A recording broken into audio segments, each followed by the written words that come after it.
ఏంది అసలు ఈ ముఖ్యమంత్రి అంటే ఆయన మొత్తం అంతా చూసిన తొండదోషం ఉందట రేవంత్ రెడ్డికి.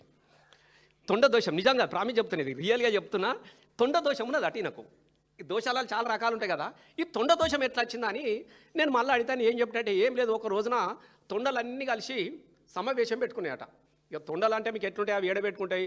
ఈ గోడలు ఆడ పాత గోడలు ఉన్నా ఏ గోడలు ఉన్నా పాక్కుంటా పోయి మొత్తం గుండ్ల మీద ఈ గోడలు ఎక్కినాయట. ఎందుకంటే ఈ గోడలు ఇక ఏడ మంచి గోడ ఉంటే నాకుదామని పోయినాయి. అవి అన్ని పోయి గోడల మీద సమావేశం పెట్టుకున్న తొండలని. ఈ తొండలన్నీ ఒక్క బందుకు సమావేశం పెట్టుకొని మాట్లాడుతుండగా ఇంకొక తొండ వచ్చి పెద్దగా కనబడి ఇట్లా గోడకి నిక్కుతున్నాడు. అడిగి తొండలు గోడకి ఏం చేస్తాయి, అవి చేసే పని ఇట్లా ఇట్లా అంటా ఉంటే ఈయన కూడా ఇట్లా దుంకాలనా వద్దా అని చెప్పేసి ఇటు ప్రయత్నం చేస్తుంటే ఆ తొండలు ఏమనుకున్నాయి, అమ్మ మనం చిన్నగా ఉన్నాం కానీ ఇంకొక పెద్ద తొండ వచ్చినట్టున్నది, ఇది ఎక్కడిరా మన రాజ్యంలోకి వచ్చినాయి అని చెప్పి తొండలన్నీ ఉరికొచ్చినాయట ఒకటేసారి. ఈ రాగానే ఈ పెద్ద తొండ ఆయన గోడ దుంకింది, ఉరుకుడు పరిగెత్తుడు మొదలుపెట్టి అవి కూడా ఎంబడి పడ్డాయి తొండలన్నీగా. ఇక ఇది ఉరకా వాళ్ళు ఉరకా అవేమనుకుంటే పెద్ద తొండ అని అవి అనుకుంటున్నాయి.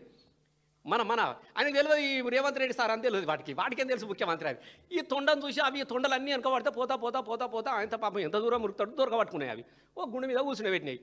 ఏం సంగతి భయ్, మా ఏరియాకి వచ్చినవి ఏందా నువ్వు, మా ఏరియాకి వచ్చినవి ఏంది, మా ఏరియాకి వచ్చి మా పని చేస్తున్నావు, గోడెక్కి ఇట్లా అంటే మనోడికి అప్పుడప్పటికి అన్ని పార్టీల గోడలు దుంకినట్టు ఏ గోడ దుంకవడానికి పోయిండో ఆ రాత్రి అని అన్ని దొరకబట్టి ఏం సంగతి అనేది అని అంటే ఏం లేదు, నేను కొత్తగా ముఖ్యమంత్రి అయినా, లేదు నువ్వు మా ఏరియాకి వచ్చినావు, నేను ఇడిచి పెట్టేదే లేదు అని చెప్పి ఒకటి అంగిలో జరుగుతున్నది, ఒకటి లాగులో జరుగుతున్నది, ఒకటి జేబులో జరుగుతావు, నీకు ఇడతలేవు తొండలు బాగా తొండలు అయిపోయాయి.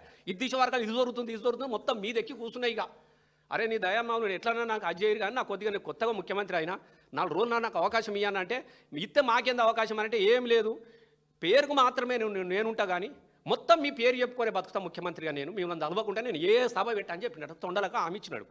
కాబట్టి ముఖ్యమంత్రి ఎక్కడ మాట్లాడిన ఏం చేస్తానంటే తొండ నువ్వు ఏదన్నది ఆవుకునాలు కాదు, మళ్ళీ తొండి భాష తొండ పేరు తీయకుంటే ఏదన్నా ఉంటుందా అంటే తొండ పేరు అవి వచ్చి కూర్చుంటాయట మనకు కనబడి.